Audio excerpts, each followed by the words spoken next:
BJP की कौमी नायब सदर डी.के. अरुणा ने चीफ मिनिस्टर के चंद्रशेखर राव पर शदीद तनकीद की और कहा कि वो किसानों को गुमराह कर रहे हैं। मीडिया से बातचीत करते हुए अरुणा ने कहा कि चीफ मिनिस्टर ने रियासत में पाबंद काश्तकारी से दस्तबरदारी इख्तियार कर ली है। हालांकि उन्होंने माजी में इसके लिए काफी इसरार किया था। नीज किसानों को अकल तरीन कीमत के निफास से भी अपना पल्ला झाड़ लिया है। बीजेपी के लीडर ने रियासत भर में खरीदारों के मराकज बर्खास्त कर देने पर भी सवाल उठाए।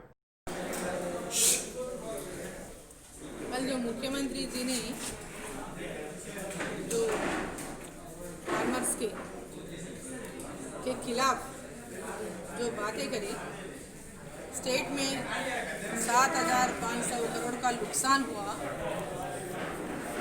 फार्मर्स के अनाज और कॉटन और सब हम लोग खरीदने से हमको 7,500 करोड़ नुकसान आया 6 साल से। इसीलिए आगे हम ये सबको नहीं खरीदेंगे, स्टेट गवर्नमेंट नहीं खरीदेंगे मुझे पता है।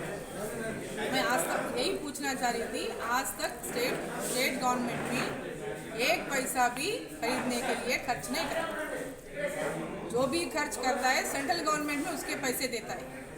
CCA होने दो या FCI होने दो, सेंट्रल गवर्नमेंट से खरीदी होता है। तो यहाँ जो स्टेट गवर्नमेंट ने जो बताया 7,500 करोड़ का नुकसान आया, इसीलिए हम आज से फार्मर्स का प्रोड्यूस खरीदी नहीं करेंगे। तो बिल्कुल गलत बात है। अभी जो भी खरीदेंगे आप जहाँ मार्केट में जहाँ रेट ज़्यादा मिले वहाँ जाके फार्मर्स सेल कर लो। अब से हम खरीदी नहीं करेंगे, जो बताया वो बिल्कुल गलत बात है। बिल्कुल फार्मर्स के खिलाफ है ये गवर्नमेंट, फार्मर के खिलाफ गवर्नमेंट है। जो नरेंद्र मोदी जी ने जो फार्मरों के लिए जो उनके हर चीज़ में फार्मर को आगे बढ़ाने के लिए जो भी बिल आए, एग्रीकल्चर में नया बिल आए, तो उसके बारे में परसों तक उसको वो बिल के लिए खिलाफ करें और कल बोले कि फार्मर्स जहाँ चाहें आप आपके दान बेच सकते हो।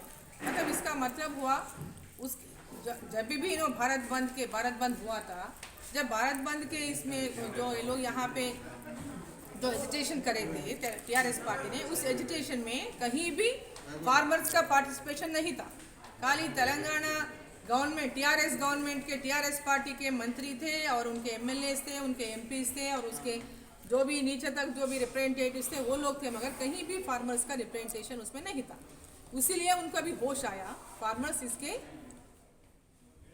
नरेंद्र मोदी जी के साथ में है, क्योंकि वो पूरा सब उसके बिल को साथ दे रहे हैं। इसीलिए हमको अगर उनको साथ नहीं देना पड़ा तो कोई भी फार्मर उसको बिलीव नहीं करेगा। उसके नाते वो ज़बरदस्ती उनको आज ये बिल को साथ देना पड़ा। और यहाँ वो जो बोल रहे अभी खरीदी नहीं करेंगे, बिल्कुल वैसा हो ही नहीं सकता। उनको खरीदी करना पड़ेगा। फार्मर्स का जो भी प्रोड्यूस है ज़रूर उनको फिर ऐसे IKP सेंटर्स है। अभी हर गांव में जो रैतु वेदिका बनाए वो सेंट्रल गवर्नमेंट का दिया सा NREGS के फंड से 10-10 लाख से रुपए वो वेदिका बने।